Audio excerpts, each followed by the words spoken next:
Hello, this is Jammal and Baba.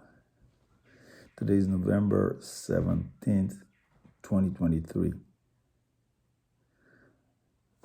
I want to do one of Abibu Oluwa's song that he did for Raimi Amọdu. I have at least 3 different songs that Abibu did for him. I'm going to do the first one, and then I'll do the 2 remaining one later. They are not in the sequence of when he did it, because this one that I'm doing, I think, is postmortem. And you'll be able to catch that from the lyrics. I like this track because it was Mimi was going at it with his aggressive drum beat, and the recording was a little bit crisper. Let's hear it.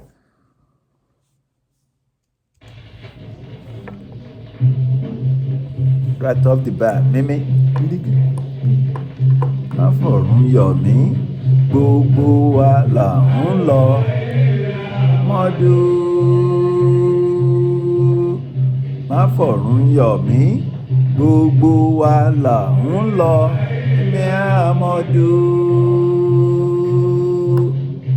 Má fọ̀run yọ̀ mí, gbogbo wa là ń lọ. Ulé mọ́tù o.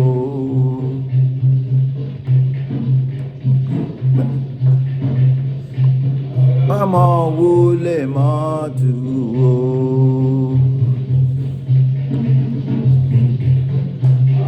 Àárín ọlá ṣe bẹ́ẹ̀ ó rọrùn. Ọkọ̀ àárín ọlá ṣe bẹ́ẹ̀ ó rọrùn. Wa là ń lọ, má fọ̀run yọ̀ mí. Tún wá bá mú mọ̀kànnì. It's an Hausa, and it's going to come back with the Yoruba translation. Bí kú wọlé dé kò gbẹ̀bẹ̀. Tún wá bá mú mọ̀kànnì. Bí kú wọlé dé kò gbẹ̀bẹ̀. Ọrun ó ṣàjò kalọkabọ dé. Ẹni tọ́lọ́run ò pa kò ní kú, nítorí Raimi Amọdu ikú. Ẹni tọ́lọ́run légede pagbo yókò ká. Pumping surrounded the farm. Ọ̀gẹ̀dẹ̀ wẹ́wẹ́ kọ́ ó yódòrá. It surrounded the riverbed. Àtàjàbálà inú ajá ní gbé.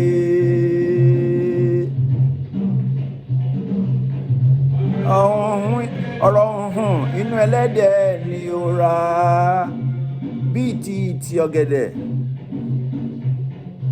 Ní gbẹdiyẹ otoṣhi gbé talaroye. Aroye onítàn onihun onígbẹ̀san. Alimuntu. Ikú ń bẹ alimuntu. Olúwa ò bímọ a ò bí. Kò pé lámọrin lọ́mọ òun. Dede wa lẹ́rù ọba Olúwa mi. Ọ̀run òjàjò máma kalọkabọ. Ọ̀run òjàjò kalọkabọ. Ọ̀run òjàjò kalọkabọ. Dede dudu. Tẹ́mi lẹ́fìwé, òbí ń jayé bẹ́ẹ̀ dọ́dọ̀ mi. Kò sí irú ẹni tá lè fi wé. Even me, my humble self, I'm benefiting from his blessings. Ló ṣe ń jayé bẹ́ẹ̀ dọ́dọ̀ mi. Kò sẹ́ni unconditional giver. Tó bá torí ìwà mi ni kò ní fún mi. The kind of life he gives us. Tó bá torí ìwà àwọ̀ ẹ̀dá. But God gives. He gives. Ìlú yìí, ọ̀run òṣàjò kalọkabọ. Ọ̀run òṣàjò kalọkabọ. In my early formative phase, he used to trip me up and out. will roll with hydrated version. Ọrun ìjàjò, má mà pa mí láyà. Ọrun ìjàjò, má mà pa mí láyà. Ọrun ìjàjò, ọrun ìjìnà, má mà pa mí láyà. Ọrun ìṣàjò, kalọkabọ. Ọrun ìṣàjò, kalọkabọ. Ọrun ìṣàjò, ọrun ìjàjò, kalọkabọ. Ọrun ìṣàjò, kalọkabọ. Ọrun ìṣàjò, kalọkabọ. Ọrun ìṣàjò, kalọkabọ.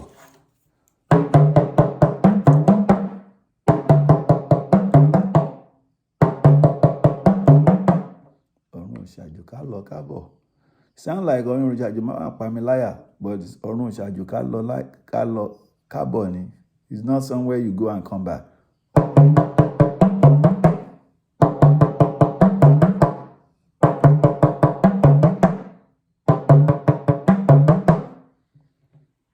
Ikú bẹ àlèmútù.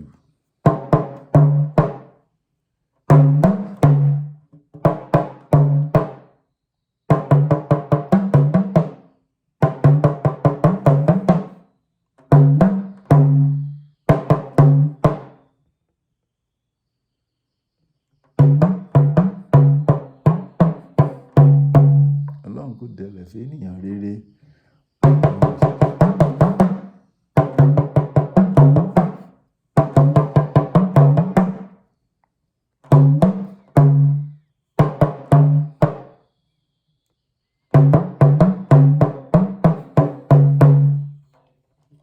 Ó ní nítorí Raimi Amọdu, elégédé pagbo yóò ká.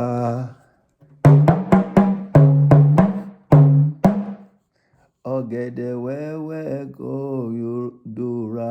Ọ̀gẹ̀dẹ̀ wẹ́wẹ́,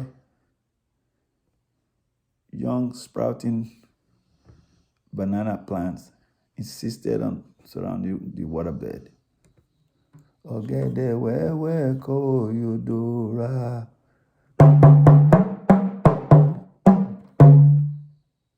Nítorí Raimi Amọdu mi.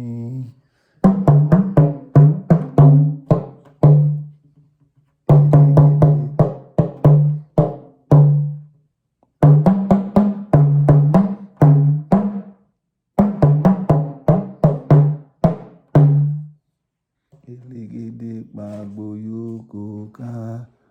Nítorí Raimi Amọdu mi. My fast saying for you guys to hear. I'm playing this from my compilation. It has a better quality than the single that I have, so I have to kind of like navigate, pulling it back without going overboard from the starting line. Elégédé pagbo yóò ká. Ọ̀gẹ̀dẹ̀ wẹ́wẹ́ kò yóò dóra. Ẹni gbẹdiyẹ otoṣhi ó gbé.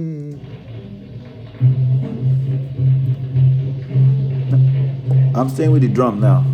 Ọrun yọ̀ mí, gbogbo wa là ń lọ.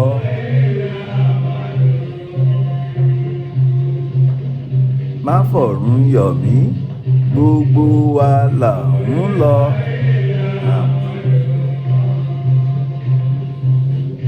Má fọ̀run yọ̀ mí, gbogbo wa là ń lọ.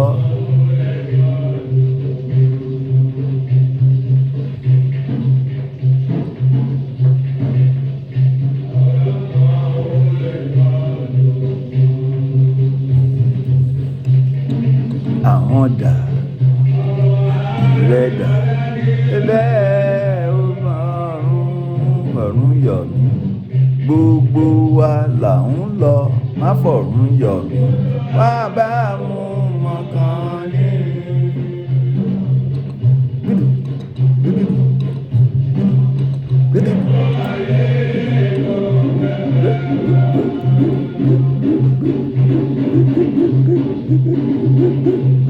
Kò ṣàjò kalọkabọ dé àlè. Kò ní kú ẹni tọ́lọ́run wò pa. Kò ní kú. ní kú, ẹni tọ́lọ́run ò pa kò ní kú.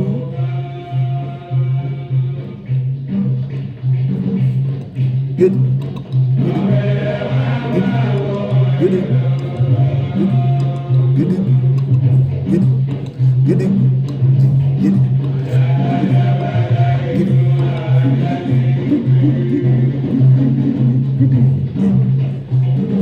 gidi,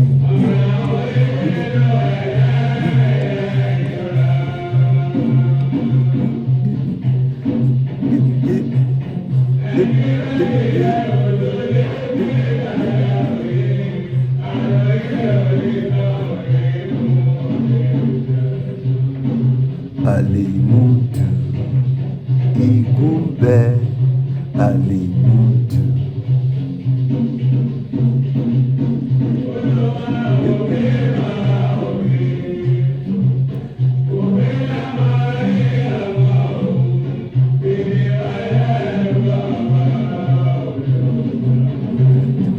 Ọ̀run ìṣàjò mọ́mọ́ bá mi láyà, ọ̀run ìṣàjò ká lọ kábọ̀, ọ̀run ìṣàjò ká mà lọ kábọ̀, ọ̀run ìṣàjò ká lọ gbèrú gbèrú.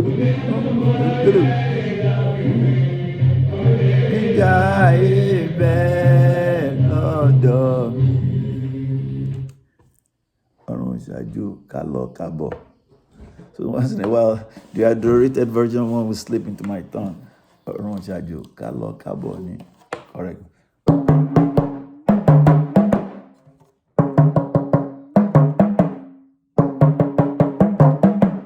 Ọ̀run ìṣàjò ká lọ kábọ̀.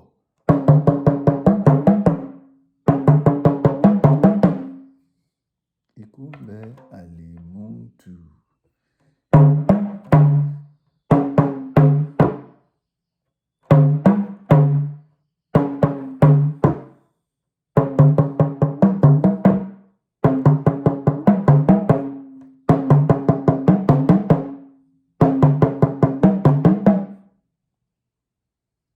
Ọ̀run ìṣàjò ká lọ kábọ̀.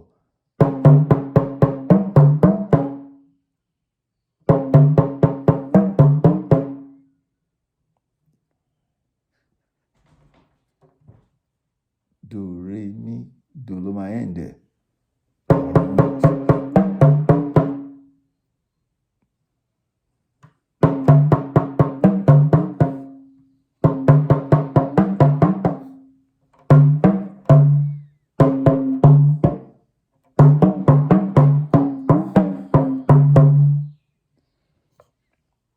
Don't forget your do, re, mis.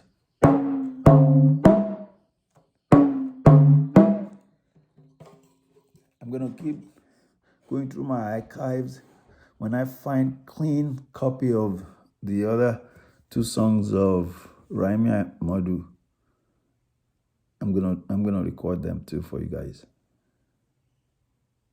But that was Mimilola Adebayo on the talking drum, matching Abibu pound for pound.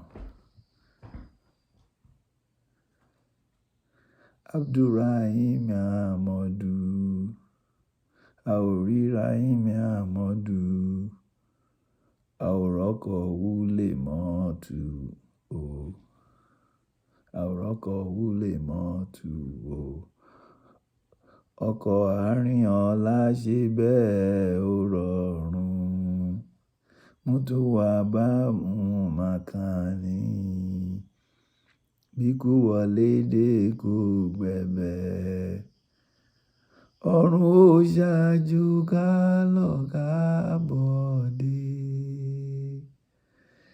Nítorí Raimi Amọdu, elégédé pàgbó yòókù ká,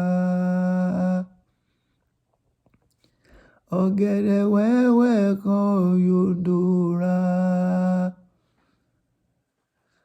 alátajábálá inú ajá ní gbé, ọ̀rọ̀ hunhun inú ẹlẹ́dẹ̀ ni ó rà, ẹni gbẹdiyẹ otoṣhi gbé talaroye o, aroye onítàn onihun onígbẹ. ẹsan.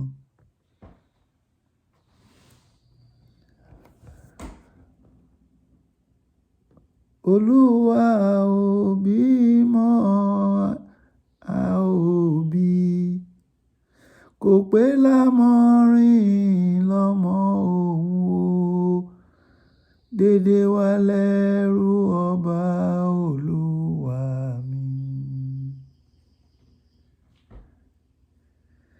Kò sẹ́rú ẹni tá ò fi wé,